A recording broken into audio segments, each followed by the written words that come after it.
This is a Starboosa spotting scope to Nikon camera adapter kit. I was provided this kit to review for free by the Amazon Vine Voices review program. They have not paid me for my review, and my editorial comments are my own. So this is a two-part kit.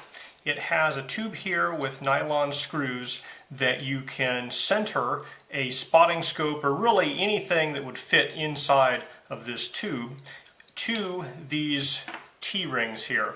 And so this is a kind of standard T-ring setup for this T-ring adapter to screw into. So this one hooks up to a Nikon camera. If you have a different type of camera, you would have to buy a T-ring that matched your particular camera to screw into this. And it allows you to attach your camera centered to a spotting scope or anything else that would fit in here. Now, there are no optical elements in this kit, so it's purely physical mounting. And the only thing you really have to worry about is how much back focus you have to deal with. Is can you focus the image on the camera's image sensor? So the absolute maximum size of an eyepiece or telescope mount or whatever you could fit in here would be about 45 millimeters. The minimum size is harder for me to estimate. I'd kind of say probably about 1 inch or 23, 24 millimeters when these nylon screws are all the way in there. So this is a pretty deep there. So it's about 34 millimeters all the way down. Now the distance to the second screw is about 22 millimeters. And the distance to the first screw is about 9 or 10 millimeters. So you don't have to get your monocular or your spotting scope all the way down there, but it might be necessary for focusing to get your camera as close as possible.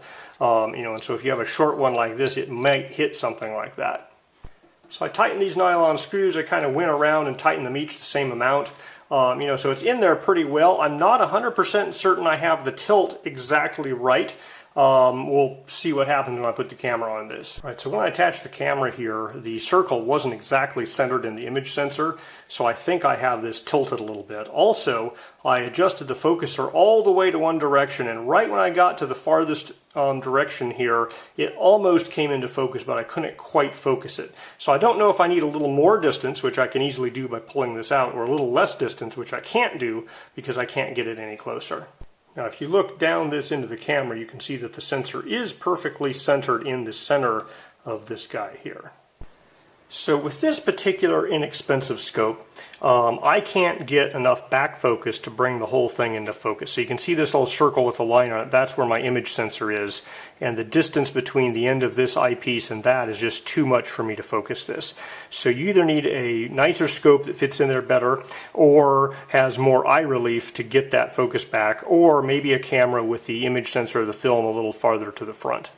I'm a little disappointed I couldn't get an image shot through that scope for you, but essentially this guy gripped onto the end here pretty well. There might be tiny little smudge marks in the rubber here, but they are, nylon screws. They're not going to mar metal or anything like that.